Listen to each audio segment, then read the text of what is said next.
이 땅 위에 철로가 이래 있으면은 그 밑에 지하에 철로가 또 있습니다. 아, 예. 병행해가지고 같은 곳을 가는데 땅 위는 가시적이고 눈에 보이고 땅 밑은 눈에 안 보이는 네. 그 트랙이 있습니다. 아. 밑에 트랙을 눈에 안 보이는 트랙을 어떻게 되는지 누구도 알 수 없는 트랙을 트랙 2라 그럽니다. 예. 그래서 트랙 1, 트랙 2.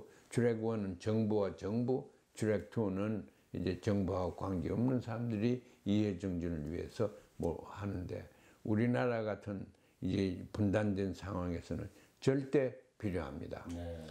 저희 지금 그 상식으로 특히 이제 남한에서 진행되는 각종 토론 그 경험을 놓고 보면 지금 미국, 북한, 그 남한 이 세 국가의 그 이념이랄지 또는 어떤 생각 이런 것들이 굉장히 차이가 있고 그렇기 때문에 이런 사람들이 모이면 굉장히 치열하게 싸우고 또는 감정적인 격앙된 그런 분위기 속에서 토론이 제대로 이루어지지 않을 것 같은데 지금 교수님께서 말씀하신 트랙 2에서는 이런 토론이 굉장히 원활하게 진행되었다고 이렇게 말씀하셨는데 이미 원칙 자격 요건을 말씀해 주셨지만은 그러한 그 토론이 이 트랙 2 모델에서 좀 더 원활하게 이렇게 진행될 수 있었던 뭐 비결이라고 그럴까? 아니면 어떤 그런 사항이 있으면 조금 더 구체적으로 말씀해 주시겠습니까?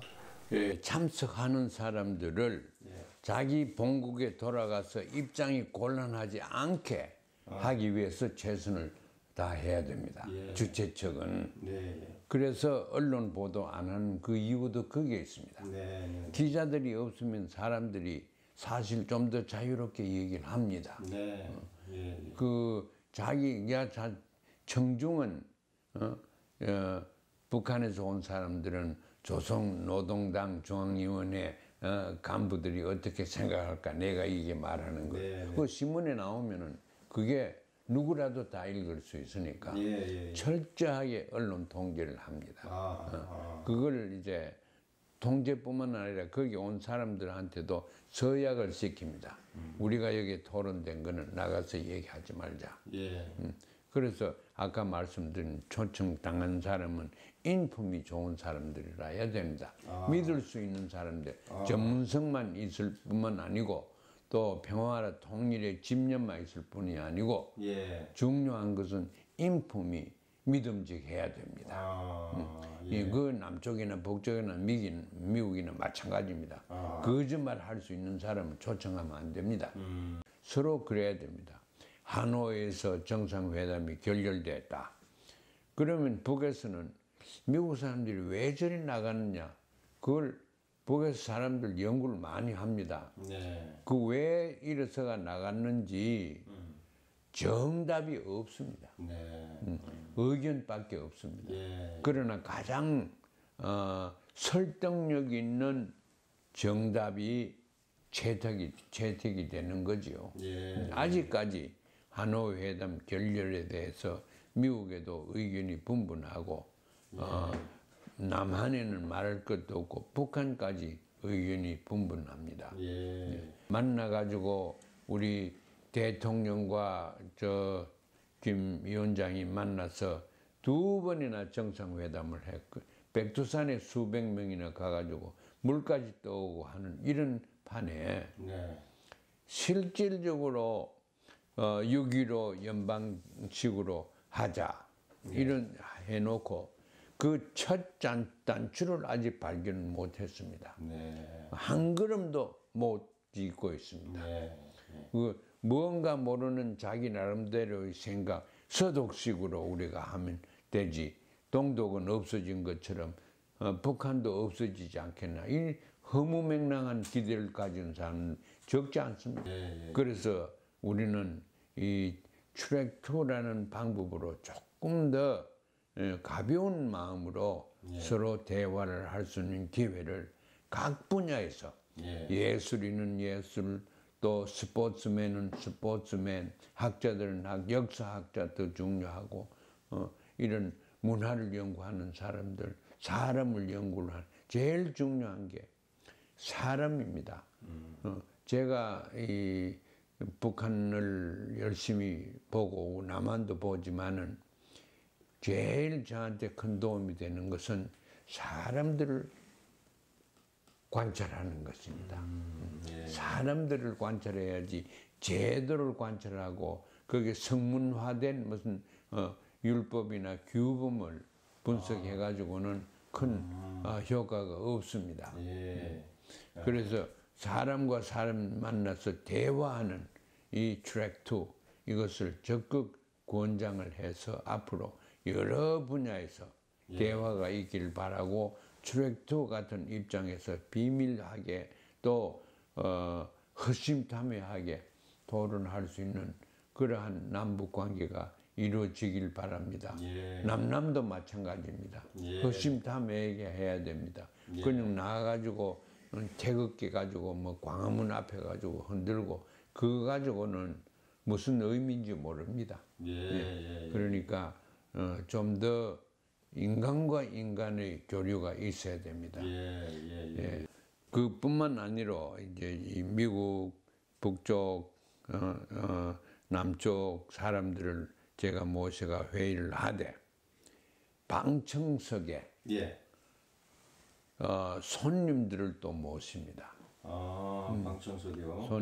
그건 국가하고는 관계없이 또 그 자격에 꼭 맞지 않더라도 예를 들어서 남한에서 정부를 자문하는 소위 거물이 오면은 방청을 시킵니다. 발언권은 안 주고. 그럼 그 사람도 이야기하는 걸 들어보고 누가 누군지는 몰라도 이해가 올라가죠.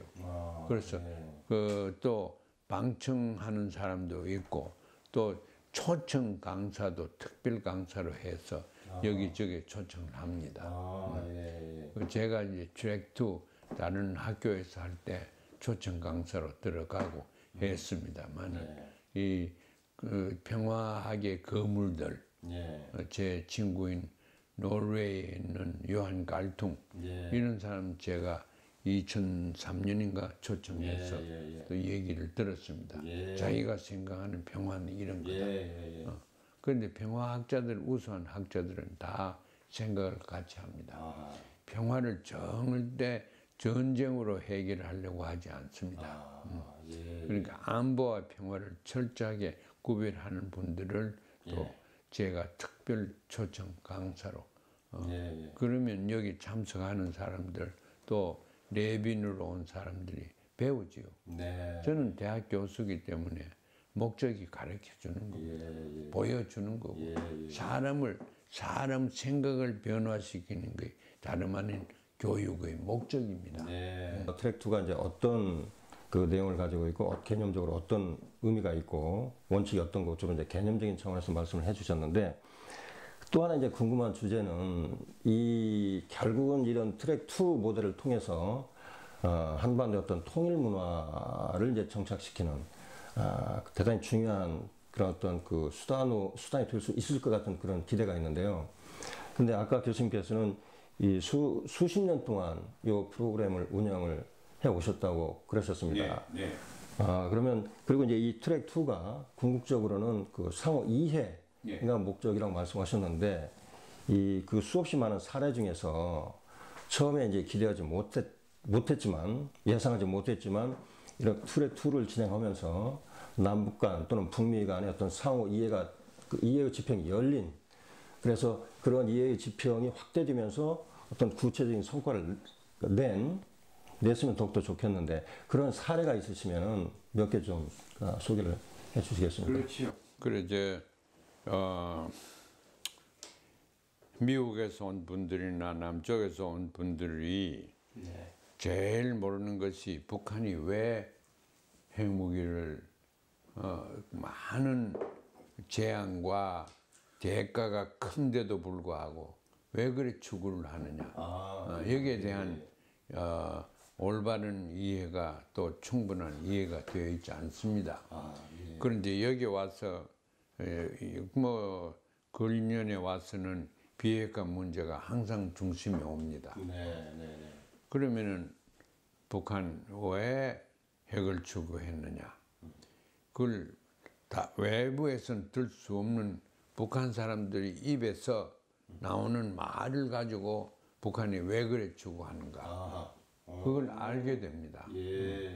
그럼 그걸 알게 되면은 이 핵 포기를 안 할 수도 있겠구나 이런 생각이 저는 듭니다. 또 온 사람들이 그렇게 생각을 안 했다고 해도 미국과 또 청와대에서 핵 무기를 포기해야 된다, 절대적으로 포기할 거다 이런 얘기만 자꾸 하니까 다른 얘기는 못 듣죠. 근데 북한 사람 진짜 북한 사람한테 얘기 들어도 제1트랙에는 나가서 포기한다 그럽니다. 왜냐하면 그걸 포기해야지 문제가 해결되니까 포기한다 그러고, 또 그것은 수령님 김일성 수석이께서 이제 한국도 포함해서 조선반도 전체 비핵화를 꼭 해야 된다 이렇게 말씀하셨어요. 그러면서 이제 우리는 자기들은 그 안보의 수단으로 무엇보다도 핵무기가 필요했다 이런 역설적인 얘기를 많이 했습니다.